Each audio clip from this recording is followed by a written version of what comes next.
Hello everyone, Bubbling Moon back again, and I'm finally here to talk about Jim and the Holograms.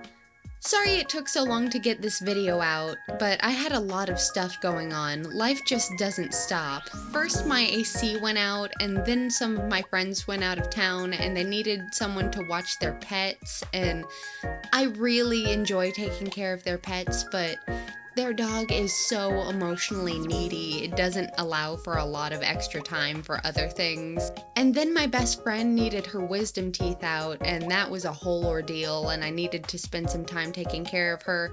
And then my cat got sick, which was really— oh my god, just talk about Jim already! Right, anyway, Jim and the Holograms. Oh wait, before I get to anything else, you may have noticed I'm using background music. And no, I didn't make it myself because I am just not musically inclined. All of the background music that I'll be using from this point forward will be from this channel.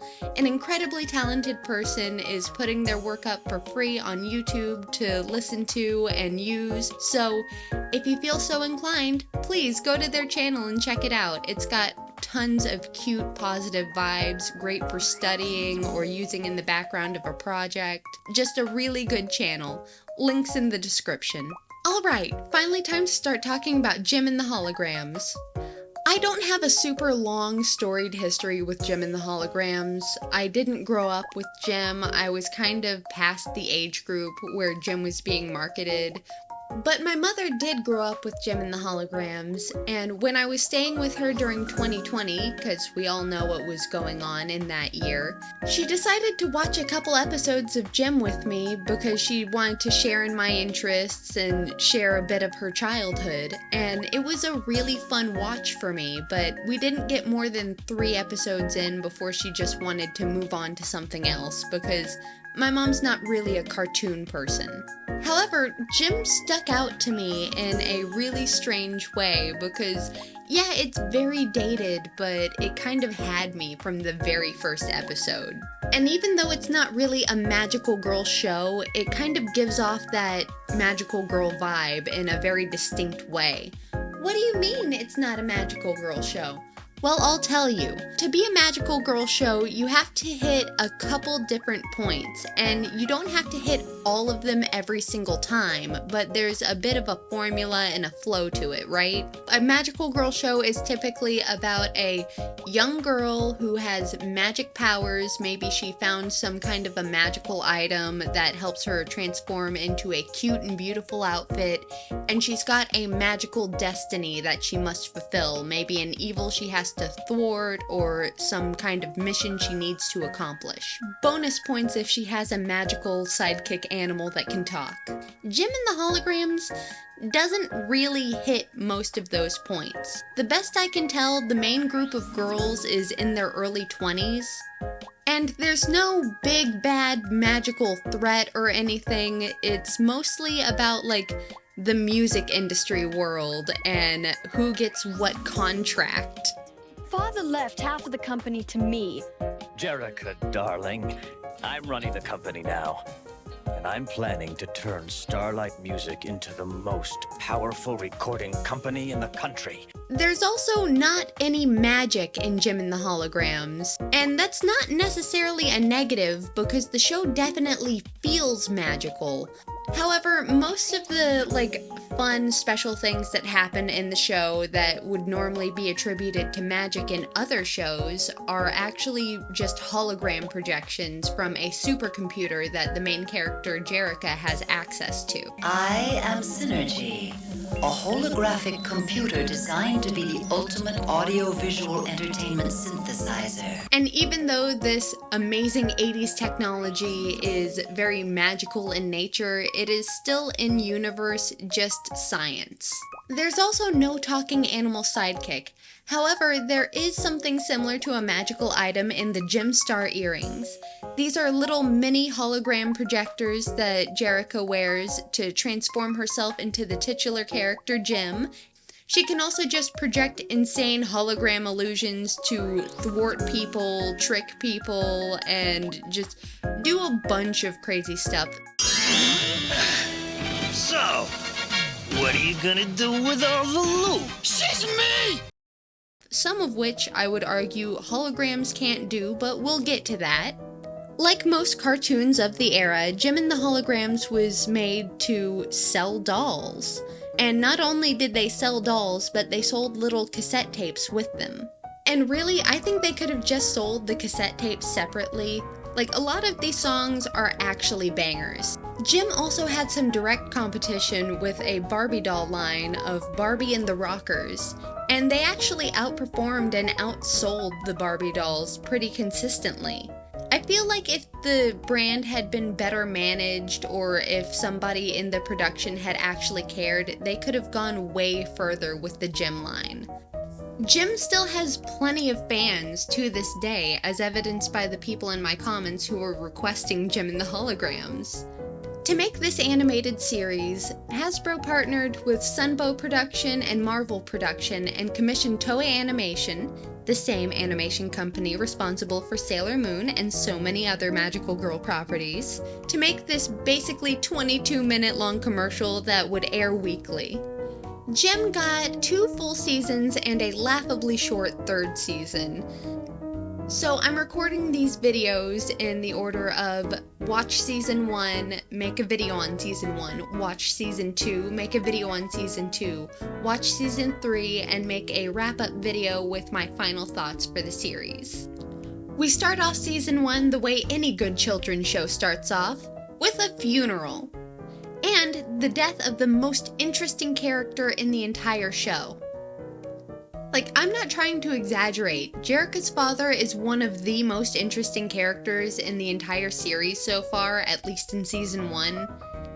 And we don't even really get to meet him. This dude ran a foster home, he ran Starlight Music, he had a defunct outdoor cinema, and he made a supercomputer with Yu-Gi-Oh! Style hologram technology. What did this dude major in college? Also, Jerrica and Kimber seem to get over the death of their father pretty quickly. Like, they spend almost no time grieving about it. They seem kind of sad at the funeral, but directly after that, it's just back to business as usual. And business as usual is taking care of the girls in Starlight House. What a dump! Ugh. The house is in a state of disrepair, so they decide to go up to the record company, Starlight Music, to get some funds for the girls. Which is exactly what her father did and should be pretty easy. Except for the fact that her father's evil business partner, Eric Raymond, is now in control of the company.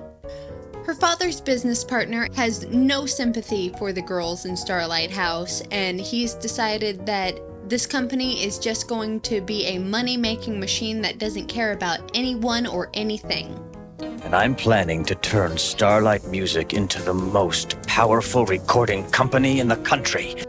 You know, a real business. This doesn't sit well with Jerrica though, so she decides to take matters into her own hands. Instead of starting an intense legal battle for the company that is rightfully at least half hers, she decides to take her father's supercomputer as well as all of the instruments, costumes, and car that he had stockpiled in this pop music bat cave and start her own band, Jem and the Holograms. And honestly, I'm not entirely sure why she couldn't just be the lead singer of the band, why she had to be Jem, but I mean, sure, whatever. It drives the plot. Jerrica also can't tell the secret of Synergy to many people because it's revolutionary hologram projecting technology and it could be used for nefarious purposes. Also, for some reason, Synergy just has lasers built into her and it only comes up once in season 1 and it's absolutely insane, and I don't know why she's not just taking over the world with this supercomputer that has powerful lasers built into it. But whatever, this show is not about taking over the world with girl power and becoming the world's first girl boss dictator. It's about the music industry and how to be a good person as well as being responsible for other people. Fine, that's fine. Also, on the topic of Synergy, I absolutely love Synergy as a character. Her whole aesthetic is just so drenched in the 80s. Most of the drama in the show comes from either not being able to tell people about Synergy and trying to keep the secret of Jerica also being Jim, or who's got the recording contract, who's got the movie contract, what business are the girls getting up to this time? Are they making a fashion album? Oh, they've been invited to this place in Paris. As far as cartoon drama goes, it's all fairly low stakes. Like, the world's not ending, there isn't some ultimate evil that needs defeating.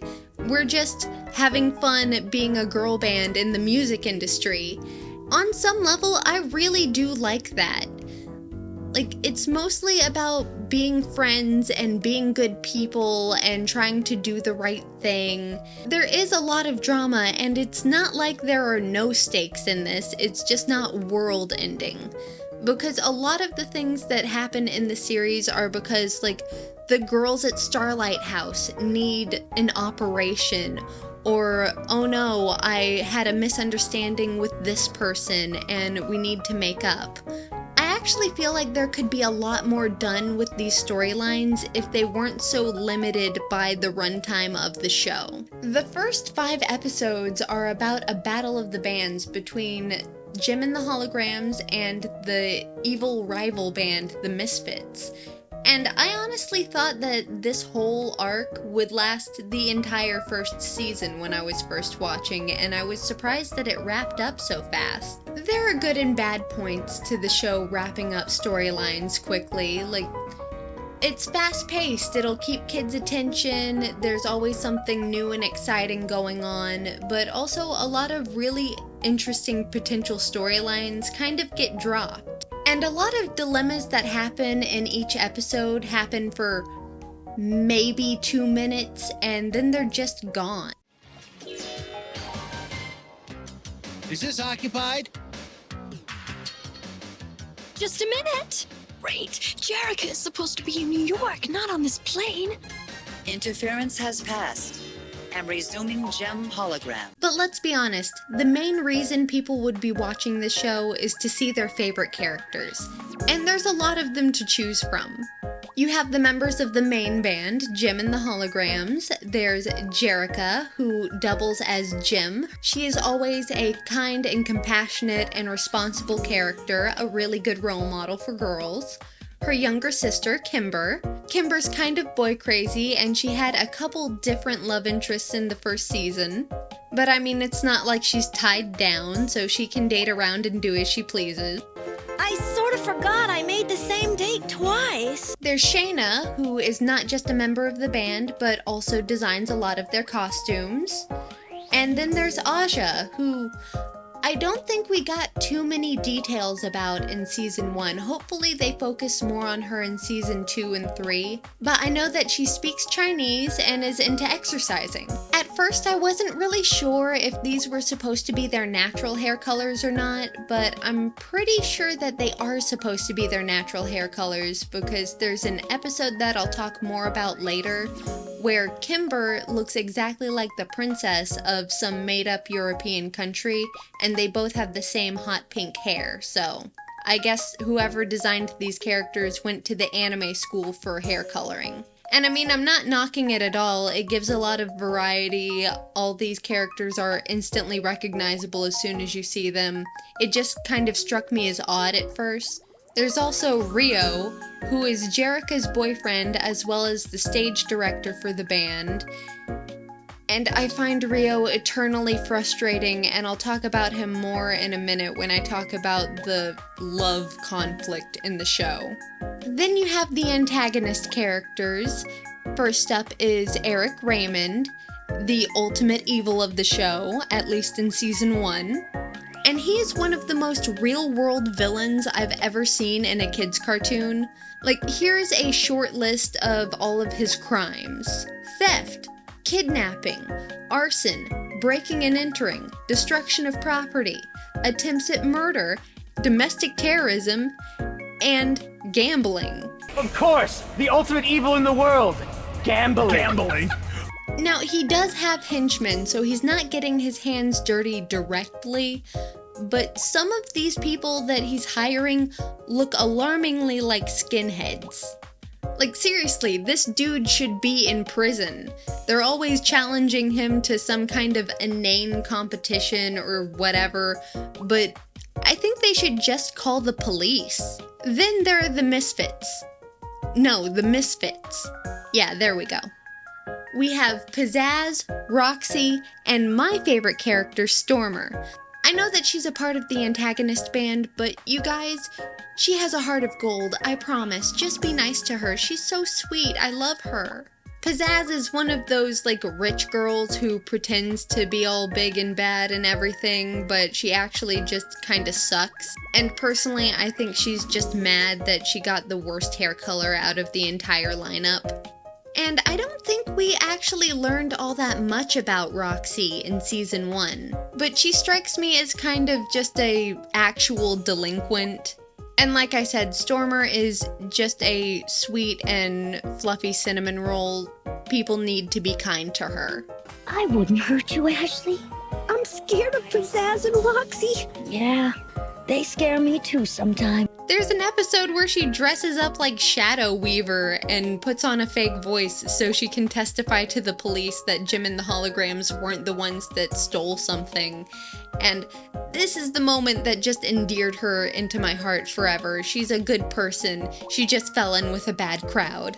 We also get some side characters that reoccur, like Clash. Clash actually has one of my favorite designs out of the entire show, even though she belongs to the antagonist group. And then there's Video, who does video work for Jim and the Holograms. And then there's Dance, 3 guesses as to what she does. But again, I really like Dance's design. She kind of looks like if Princess Celestia was made human in the 80s.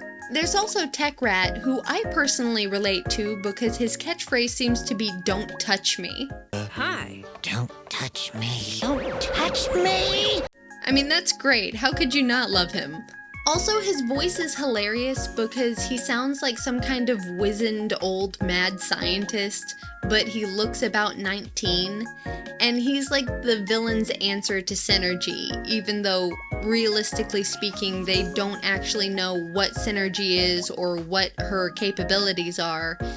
He's like the thing in the narrative that levels the playing field between the good guys and the bad guys, for the most part. There are plenty of more characters that I just haven't mentioned yet, but something that's really striking to me about Jim and the Holograms is the fact that they have such a diverse cast, especially for the time, and none of the characters get made into caricatures or negative stereotypes of the race that they are. It's just a small part of who they are as a character and not their entire identity, which is very refreshing and super unexpected, and I was so pleasantly surprised. Jim and the Hologram seems to have a very focused message on being kind and doing your best, and I really appreciate that. Really, this is a good show, it's a good toy commercial, and it's got good music. So why is this a magical garbage video and not just a video that's me talking about Jim and the Holograms as one of the many shows I appreciate? Well, there's one reason I have labeled this magical garbage, and his name is Rio. Alright, let's talk about the romance. One of the biggest conflicts in this entire show is the fact that Jerrica can't let Rio know that she is in fact Jim. Why can't she let Rio know? I have no clue. Like, if she had just told him episode 1, hey, I'm gonna pretend to be someone else while I'm singing up on stage, I don't think he would have even batted an eye at this. So I'm not saying that Jerrica is completely blameless in the way Rio acts. I would say that she is about 20% responsible for the travesty that is her love life. Thinking about Jerrica? Rio, do you like me? I hardly know you. But Rio is 100% trash, and he takes responsibility for the other 80%. If they had some kind of will they, won't they thing going on, and they weren't actually dating, fine, whatever. Have a weird love triangle between yourself, and your boyfriend. Fine. But they are actually dating. They kiss. They call each other boyfriend and girlfriend in the show.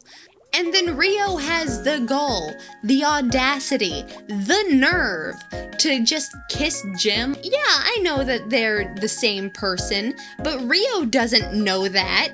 Rio's also been around the Bensons since he was super young. He's been hanging out with them forever. Why doesn't he get to know the Jim secret? And there are multiple episodes of him being just utter trash. During the 3-episode arc where they're making a movie, Rio straight up tells Jerrica, "I'm done with Jim." Jerrica, you know, I've decided that Jem isn't worth my time. You what? But then 2 actual minutes later, A real-life swashbuckler. Only for you, Jem. I just don't understand this. It seems to be this whole deal of, oh, well, he's in love with Jerrica's personality, so of course he'd fall in love with somebody who acts exactly like her, and it's like, no. If I'm already dating somebody, and I find somebody who acts just like the person I'm dating, that does not give me free license to go and mess around with that person as well. That is some insane person logic. See, the fact that this is the major love triangle in the entire show just makes me so mad. Also, in the last episode of the season, Jerrica asks Synergy to make a simulation of Rio so she can practice coming out to him as Jim. And if Synergy's program that she's running is actually accurate and that is how Rio would handle it, I mean, maybe Jerrica should just break up with him because he kind of seems like a tool and I just don't like him, and please break up with him. You made a fool out of me. You deceived me. You lied to me. But I've explained. I hate deception, and I despise liars. God, why does it have to be Rio? Why couldn't you have a second love interest? And like I said, Jerrica is not completely blameless through all of this because she, as Jim, asks Rio if he likes her. She's like, no, just comfort me. Jerrica would understand. And like, girl, at a certain point, you're doing this to yourself. This is so frustrating to watch. During the last episode of the season, Jerrica and Rio are in the middle of a fight. During this fight, she dresses up as Jim and reunites with Rio, and he like picks her up and spins her around, and it's such a romantic moment, and it's just so aggravating. And Rio has the nerve to get on to Kimber about dating multiple people when she's not in a committed relationship, but he's committed to Jerrica. Kimber, you should be ashamed. You made fools out of them. You deceived them and lied to them. But I can explain. I hate deception, and I despise liars. What the fuck? You gaslighting bitch? I think Pizzazz is also into Rio, but that never really goes anywhere. I don't think he's interested in her, and honestly, who would be with her pea soup green hair? Shayna also has a love interest, and I can't remember what his name is right now, but he looks way too old for her. I think it might just be the mustache, but every time I see him, I get kind of creeped out. Like, Shayna looks like she's maybe 20, and this dude looks like he's pushing 40. Why are you running? Why are you running? Kimber has a couple different love interests, and I don't remember Aja being interested in anyone. Horribly frustrating love triangles notwithstanding, this is a pretty fun watch, even though the hologram powers are not always super consistent. There's a couple episodes in particular, like the one where the girls are in Texas and they've been kidnapped again, and Jerrica has Synergy project a giant storm and flood, and yeah, this kind of works, except for the fact that the people who are caught up in this storm should be able to tell that there's no water falling on them. They're not getting wet, they're not getting hit by rain droplets. Like, it just doesn't make a lot of sense. There's also a part in an episode where they go to China, and Jim gets in a hot mineral bath with a swimsuit on, and then the Gemstar earrings get stolen. And then it's revealed that Jerica was actually not wearing a swimsuit at all underneath the hologram projection, and she was wearing a full outfit that should be soaked to the bone. Like, I get it, the hologram can make you look like anything, but it doesn't actually change you into a swimsuit. So it's just a little frustrating to me when stuff like that doesn't have good continuity, but I get it, I'm a nitpicker, whatever. A couple episodes that I really liked were the ones that introduced Dancer as a character, because she also runs her own foster house. We're introduced to a runaway kid from an abusive home, and I feel like a lot of other shows would have fumbled the storyline by having the kid go back to his abusive home and the parent apologizes and, oh, they'll be better from now on and they actually love him and they're a family and whatever. And those storylines are always really frustrating to me, because just because you share blood with somebody does not mean they are a good family member or a good person. But this episode actually says, like, hey, you don't have to go home, but you should reach out and get help from somebody. You're a kid and you can't do this all on your own. Here, call this place. They'll give you good advice. Try and help you. Well, I guess I could give it a try. You don't have to go home, but you really should talk to someone. I just really like it when there's a real-world approach to these real-world problems instead of fantasy solutions to real-world problems. Because yeah, it can be hard to tell kids the cold hard truth of sometimes your parents are bad people and you have to move past them. But I think this was done in a really tactful way, especially for like a 20-minute episode. There's another episode where one of the foster girls named Bonnie is convinced that one of the roadies traveling around with a band that's staying with Jim and the Holograms for a while is her long-lost father. And again, a lesser show would have just had him magically be her father and they reunite after so long. But it's actually the opposite. He confronts her about him not being her father, and she ends up just having to accept the reality of it. And it's not a super bad reality because she is a member of Starlight House and she does still have all of her foster sisters. Also, side note, this episode is kind of insane for the simple fact that to make him prove that he is in fact her father and would save her from anything, she jumps into an exhibit at the zoo with bears. And this leads into another great thing about the show. Jerica's kind of a kick-ass protagonist. Like, she's not just on the sidelines watching other people handle the real-world danger. She actually gets involved with fights a good amount of the time. And when one of her foster girls is in trouble, she becomes part of the human chain, jumps down into the pit to save her from the bears. It was kind of a suspenseful moment in this silly little cartoon, and it had a heartfelt resolution to it. Side note, Bonnie might need to get some counseling or something, because this was not an appropriate reaction to being confronted with the reality that this strange man you just met is not in fact your father. Like, I can't imagine a lot of modern shows going in these directions and doing what Jim and the Holograms does.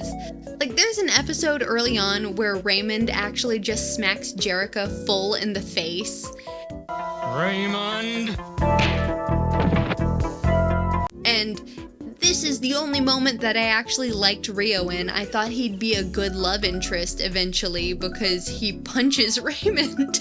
Look, I don't think that shows targeted toward young kids should be super violent, but this was a legitimately hilarious moment that made me laugh super hard. I mean, look, he's a 40-year-old man smacking a 20-year-old girl in the face. You just don't get that nowadays. There's also an episode where Jim and the Holograms fly to some made-up country in Europe to give a command performance at the behest of a royal princess who looks exactly like Kimber, only without the crazy eye makeup. And the way this princess talks, it's like she didn't realize that Kimber was her exact carbon copy, except for the fact that she's a fan of Jem and the Holograms and she would have had to have seen Kimber at some point on a poster. The plot of this episode is basically Barbie, Princess and the Pop Star, but way condensed down.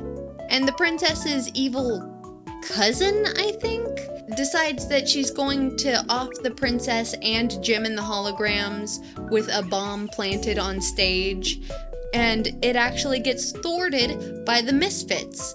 Jem! Holograms! Run! Because I guess planting bombs is only okay when it's your own idea.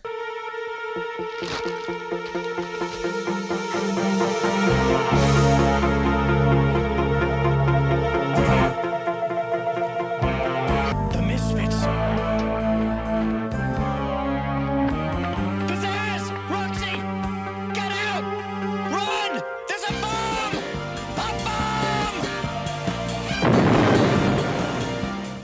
So yeah, those are my thoughts on the first season of Jem and the Holograms. A legitimately good show that has a fatal flaw in the form of a shitty love interest. Honestly, I'm not sure why this hasn't gotten some kind of a reboot or more attention in recent years.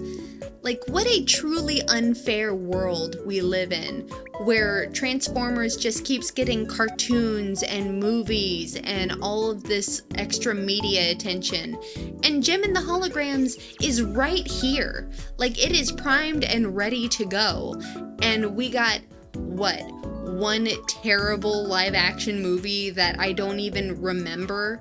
So let me know in the comments below, what was your favorite episode of season 1? Cause mine was definitely the one with the princess that looked like Kimber. Well, I'm about to start watching season 2. I can't wait to see if Rio actually improves or if he remains just the worst piece of garbage.